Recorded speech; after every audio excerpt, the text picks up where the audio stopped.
Alright guys, the Heralding Cannabist is back. Yeah, we didn't lose all our money. You might have, but we didn't. In all honesty, we're down about 42%, I think is what it says for us. But you can see on our positions here, we are still in EVIO, and it's still doing fairly well. We're not too far below on EVO there from our trade price. And then PHVAF is still just sliding like crazy with the rest of the market. But it's actually not sliding too bad compared to the market. A lot of other companies have lost, I wouldn't even, it's 60, 70, 80% of their values since the beginning of the summer. PHVAF, yeah, it's probably lost half its value since, the summer, July and August. But it's still holding up rather well considering. EVIO is doing actually really well. It's got a very big technical level it has to come up over right now, but I do see very positive things, including probably a short-term green trend or an uptrend, probably within the next week and a half. So eyes out for that one. And we'll go back to the main list, and you can see that all of these companies on the Main Cannabist list, if you go ahead and look at some of our older videos, you can see that everybody has been slashed. Fire sale prices all around. Just gonna scroll down here. Village Farms, that's been, used to fight $12, $13, right, a share. Now it's at below $7 a share. So if you go ahead and click on, just some of these, you can actually kind of zoom out a little bit and see that all of them, relatively, all these companies have the same chart. And it's a downtrend chart. I do not see the reversal or the bottom yet on any of these. The ones that I mainly use for that are, of course, they're going to be Aurora, so you can look at Aurora and see that that's just atrocious. And the green trend line, and here on that A-rune indicator, which is kind of what I'm going off of for these generalized statements, is still planted down to the floor there. I mean, the red trend line, meaning negative selling pressure, is still very much in control. Every weed chart, actually, they're not going anymore, sorry. Every cannabis chart is the same way. You can see how canopy growth actually had maybe a positive trend show up when $20 held. But then as more news came on, Hexo's downgrade, the rest of the industry's downgrades this week and last week, the red trend is right back at it. So definitely, if you are in these companies and you're able to, average your positions down, do more homework and find out which ones you still want to stay in and average down. That's a great way to increase your holdings.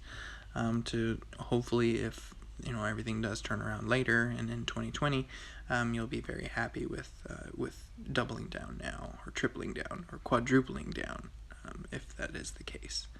As you can see, some of these other companies, Kush Bottles got hit really bad with the vaping crisis. Oh my goodness, from $4 to $1 basically. I mean, well, from almost over $5.50 to $1.32. So Kush Bottles. Today, NBev is actually doing really well because supposedly they've dropped I guess it's a little tweet photo. It's a blacked out beverage, kind of just tantalizing, those tweeters out there to guess what it's going to be. I do believe it's probably going to be a Nest tea with CBD.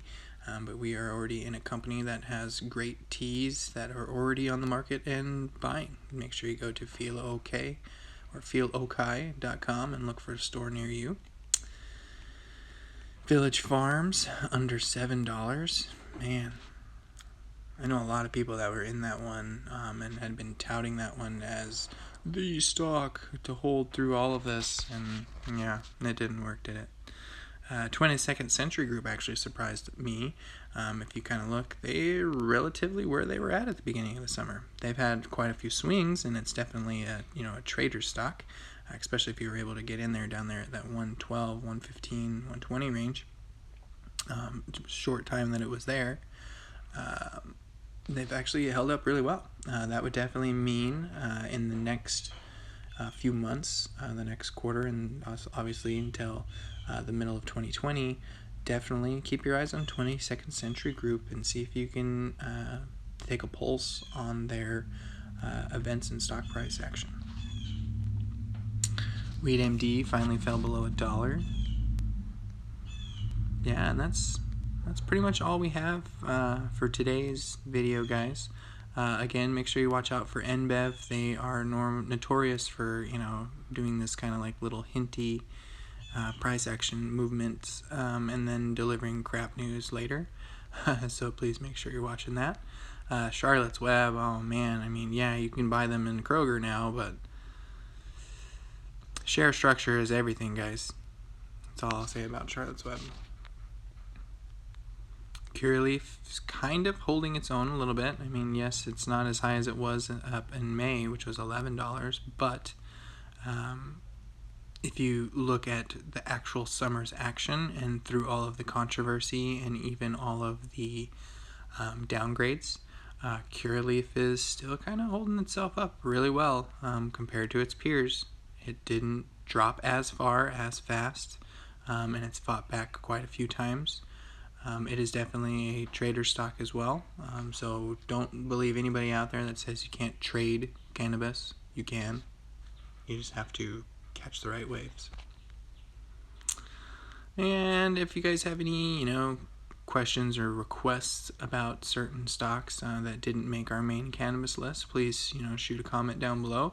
Also, let us know how you're doing in this bloodbath out there. As we said, we're probably down about 40-something%. I think it's about 44%, so we're pretty close to that 50% mark. But that's actually relatively only because of PHVAF. EVIO is only down, I think, 18%. But PHVAF is our problem child right now. We are still very confident that Fivita Holdings will pull through for us. It is still our fall pick, so if you have been following that and, adding to Fivita, although small because we can see the volume each day, please continue to do so. Do your homework. See it. Fivita Holdings. You can actually go buy Okai Waters and OKTs or Okai Teas in Texas, Florida, Colorado, and all over California right now. Every 2 weeks, their websites update. Keep an eye out, guys.